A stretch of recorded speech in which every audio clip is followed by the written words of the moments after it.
औज़ुबिल्लाहिमिनश्शैतानिर्रजीम बिस्मिल्लाहिर्रहमानिर्रहीम। Welcome to math H2O। हाँ जी, तो आज हमारे पास टॉपिक है 6.2 न्यू नाइन्थ क्वेश्चन नंबर 1 की तरफ आज हम चल रहे हैं। जैसा कि आपके सामने एक ट्राइंगल राइट एंगल ट्राइंगल बनी हुई है और साथ में ये ट्रिग्नोमेट्रिक फंक्शन भी नज़र आ रहे हैं। अब ये वैल्यूज़ हैं, इन सारी वैल्यूज़ को हमने इन ट्रिग्नोमेट्रिक फंक्शन के साथ रेशो की शेप में देने हैं। ये हमारा सवाल है, ठीक है, हमसे पूछा गया है। आए हम पहले इसकी बेसिक चीज़ें हैं, मैं आपको वो बताता हूँ ताकि फिर हमें इनके अंदर कोई भी मसला दरपेश नहीं होगा। ठीक है, आपके सामने 6 ट्रिग्नोमेट्रिक फंक्शंस लिखे हुए हैं। साइन कॉस टेन, साइन का अपोजिट होता है कोसिक थीटा, कॉस का सेक थीटा, टेन थीटा का कॉट थीटा इसका अपोजिट होता है। ठीक है, साइन की अपनी रेशो होती है, कॉस की अपनी रेशो होती है, टेन की अपनी रेशो होती है। जो साइन की रेशो होती है, अगर उसको कोसिक में चेंज करें तो साइन की रेशो को अपोजिट कर देंगे, कन्वर्ट कर देंगे तो वो ऑटोमेटिकली कोसिक की रेशो बन जाएगी। ठीक है, अब एक और बात ज़हन नशीन कर लें। अब ये रेशोज़ जो होती है ना, एक्चुअली राइट एंगल ट्राइंगल की साइड्स होती हैं। ठीक है, राइट एंगल ट्राइंगल की 3 साइडें आपको नज़र आ रही है। हर साइड का अपना एक नाम है। ठीक है, ये हाइपो कहलाता है, ये बेस, परपेंडिकुलर, ये चेंजेबल होते हैं। हाइपो कन्फर्म होता है, ठीक है, उर्दू में इसको वतर बोलते हैं। ये कन्फर्म होता है। इधर बेस और कायदा यानी परपेंडिकुलर और बेस, ये जो है ना आपस में चेंजेबल होते हैं। ये डिपेंड करते हैं एंगल के ऊपर कि एंगल कौन सा यूज़ कर रहे हैं। यहाँ पे आपको फिगर के अंदर एंगल थीटा भी नज़र आ रहा है, फाई भी नज़र आ रहा है। इसकी डिटेल मैं आपको आगे लेक्चर के अंदर जाके बताता हूँ। पहले मैं इस पॉइंट की जो बातें हैं, रेशोज़ जो है ना, मैं आपको ये जो है ना क्लियर कर दूँ। इन सब की रेशोज़ को जानने के लिए ये समझ लें, ये सेंटेंसेस हैं, इनको आप ये जहन नशीन कर लेंगे। लिखा हुआ क्या है, some people have curly brown hairs through proper brushes. ठीक है, अब मैं इन फिक्रास को, मैं सेंटेंसेस जो मैंने लिखे हैं, इनको इनके साथ अटैच करने वाला हूँ। आप ज़रा गौर कीजिएगा, देखिए कैसे अटैच करता हूँ। साइन थीटा जो होता है ना हमारे पास, वो होता है जी परपेंडिकुलर ओवर हाइपो। ठीक है, इसी तरीके से मेरे पास होता है कॉस थीटा। कॉस थीटा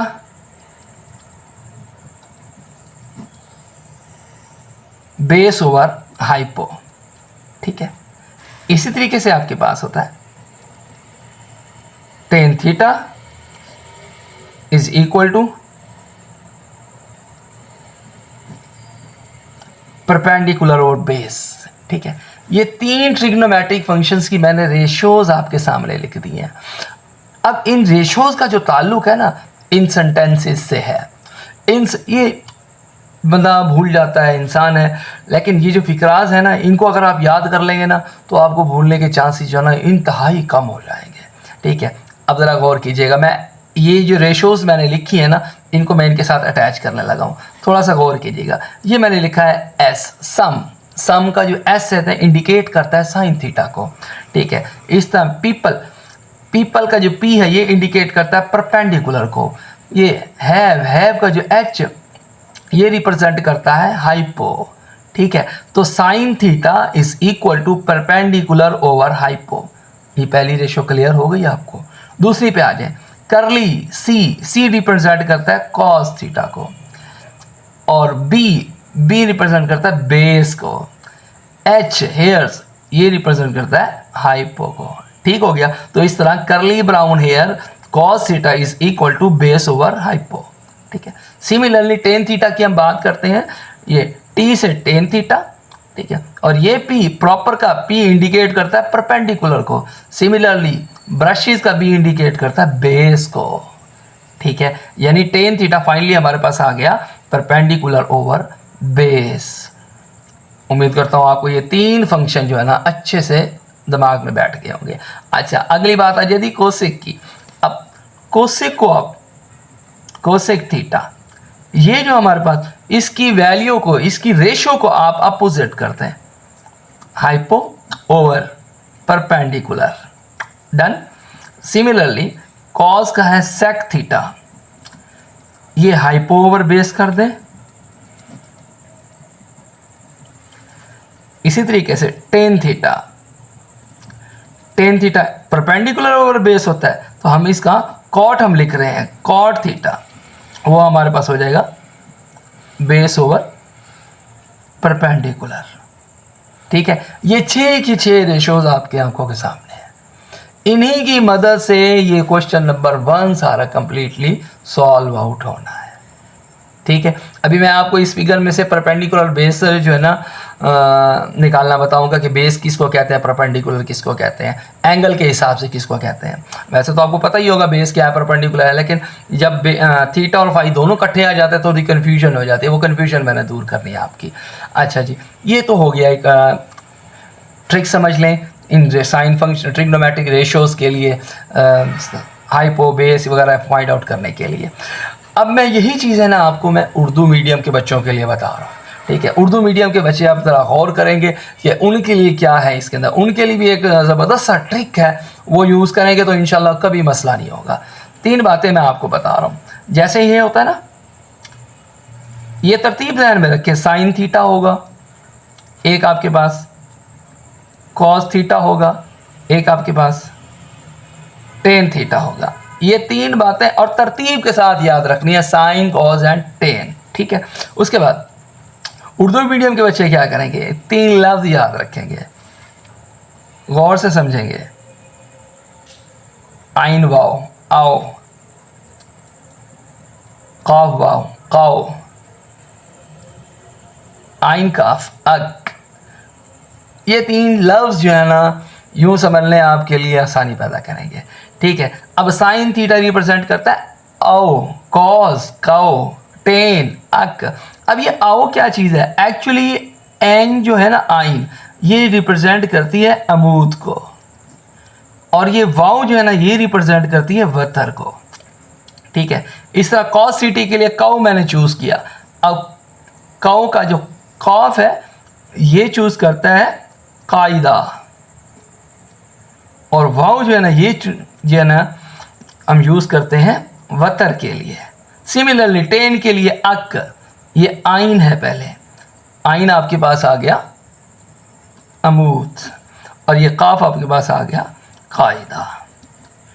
ठीक हो गया, उम्मीद करता हूँ अच्छी तरीके से क्लियर हो गई होगी ये चीज़। फर्दर अब ये साइन तो हो गया मेरे पास, साइन का अपोजिट था कोसेक थीटा। अब ये कोसेक थीटा आप इसी को उल्टा कर दो, वतर बटा अमूद हो गया। सिमिलरली कॉस का सेक थीटा होता है, आप इसको उल्टा कर दो, वतर बटा कायदा। और टेन का होता है कॉट, ये अमूद बटा कायदा था, आप इसे कायदा बटा अमूद कर लीजिए। उम्मीद करता हूँ आपको ये सारी ट्रिग्नोमेट्रिक रेशियोज एटलीस्ट समझ आ गई होंगी। ठीक है, अब साइन के लिए आप रिलैक्स होके वैल्यूज़ डाल सकते हैं, कॉस के लिए, सिकेंड के लिए, कोसिक के लिए कोई उल्टा फंक्शन आ जाए आप उसकी सीधी वैल्यू दिमाग में रख के उसको उल्टा कर दें, आपके उल्टे फंक्शन की वैल्यू बन जाएगी, वो रेशो बन जाएगी। ठीक है, चलें अब मैं आपको परपेंडिकुलर और बेस के बारे में थोड़ी सी इंफॉर्मेशन दे दूं, उसके बाद इस सवाल की तरफ हम आते हैं। ये आपके सामने चंद फिगर्स मैंने बनाई हैं, देखें। इसके अंदर पहली बात ये तो होगा हमारे पास हाइपो, ऑलवेज इसके अंदर कोई चेंजिंग नहीं होती, उर्दू में इसको वतर बोलते हैं। ठीक है, इंग्लिश में हाइपो बोलते हैं। ठीक है, इसके अंदर कोई चेंजिंग नहीं होती। जहन नशीन कीजिएगा, ये जो थीटा है ना, थीटे के सामने हमेशा अमूद हुआ करता है, यानी परपेंडिकुलर।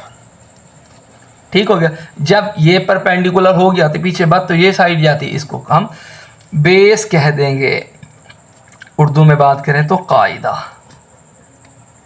ठीक हो गया, इधर आ जाएं। अब देखें एंगल कहाँ पहुंच चुका है, इधर।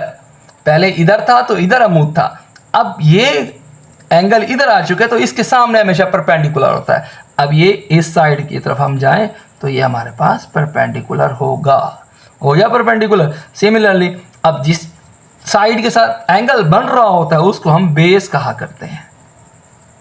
सही है, अब बात आ गई इसकी फिगर की इस फिगर के अंदर देखें, कोई भी आपको फंक्शन दिया जाए आपने गौर करना है। अब इसको हम प्रॉपर नाम नहीं दे सकते, इसको मैं किसी को नहीं कह सकता बेस कौन सी है, परपेंडिकुलर कौन सा है। डिसीजन किससे होगा, ट्रिग्नोमेट्रिक फंक्शन से होगा। मिसाल के तौर पे वो बात कर देता है टेन थीटा की, टेन थीटा की बात करता है। अब थीटा के सामने ये परपेंडिकुलर हो गया।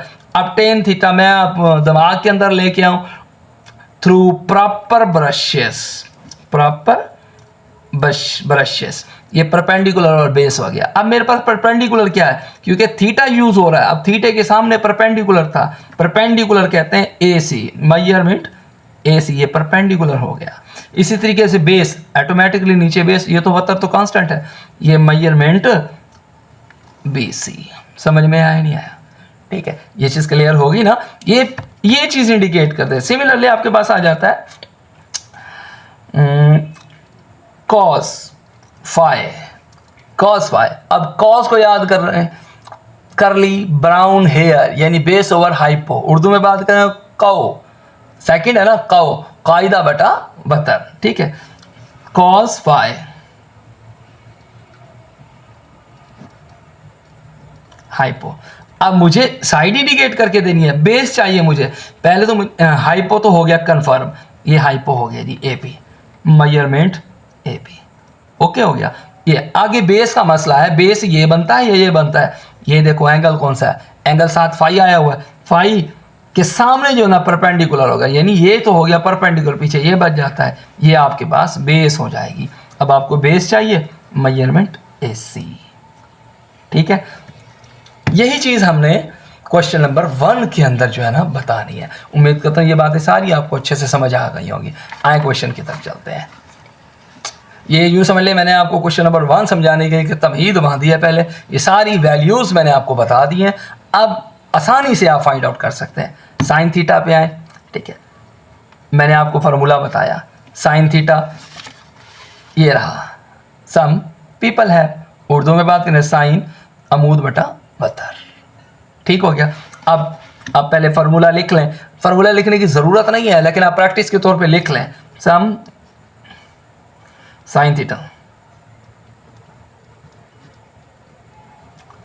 ठीक है, परपेंडिकुलर ओवर हाइपो, ये साइन थीटा का रेशो आ गया साइन थीटा। अब साइन थीटा की रेशो फाइंड करने के लिए मुझे हाइपो का तो पता है, ये 17 है, मैंने आपको बताया ना ये चेंज नहीं हुआ करता। ले जी, ये 17 आ गया।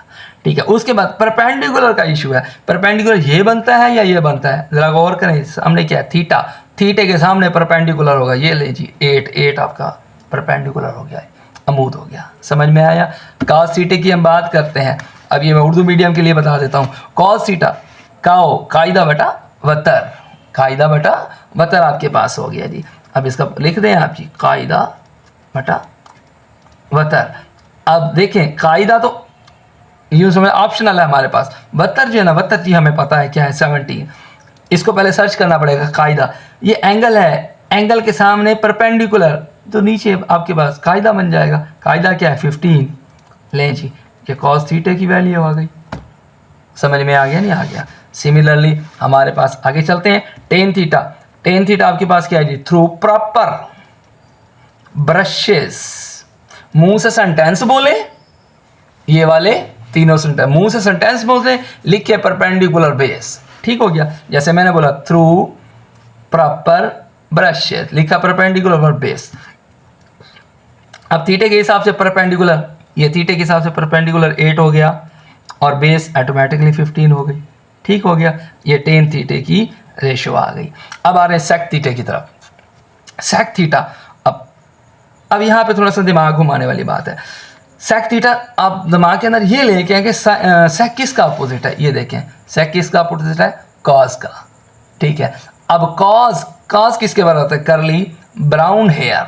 ठीक है, अब सेक किसके बराबर होगा, हाइपो ओवर बेस। ठीक है, कॉस बेस ओवर हाइपो, करली ब्राउन हेयर। जब उसके उल्टे की बात करें तो वो हाइपो ओवर बेस हो जाएगा। ठीक है, तो मैं इधर लिखता हूँ हाइपो ओवर बेस।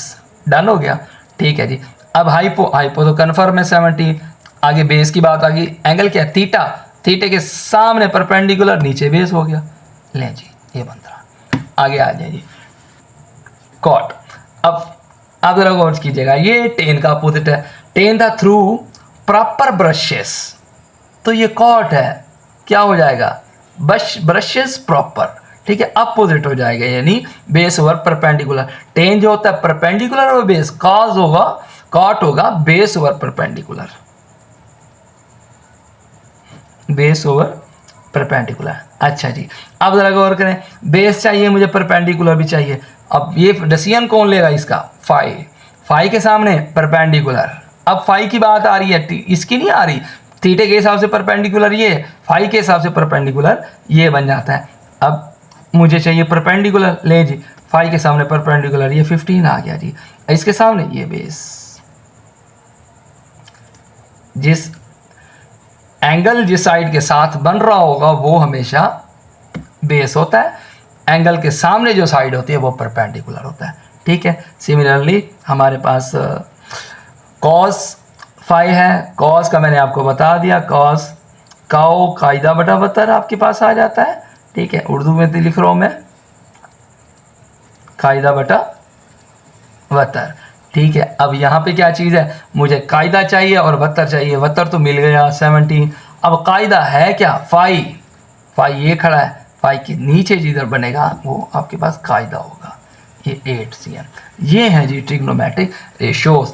अच्छा, इस क्वेश्चन नंबर 1 के ना 3 फिगर्स इसी तरह की बनी हुई हैं, वो तीनों फिगर्स आप इजीली आप सॉल्व आउट कर सकते हैं, उनकी रेशोज आप बता सकते हैं। मैंने अपनी तरफ से पूरी कोशिश किया कि आपको ये ट्रिग्नोमेट्रिक रेशोज सारी अच्छे तरीके से एक्सप्लेन कर दूं, और अपनी तरफ से पूरी कोशिश है, मेरा उम्मीद करता हूं कि आपको समझ भी आ गई होगी। फिर भी किसी किस्म का कोई सवाल हो आप कमेंट्स के थ्रू मुझसे पूछ सकते हैं। नेक्स्ट लेक्चर के साथ फिर हाजिर होगा, तब तक इजाज़त, अस्सलाम वालेकुम।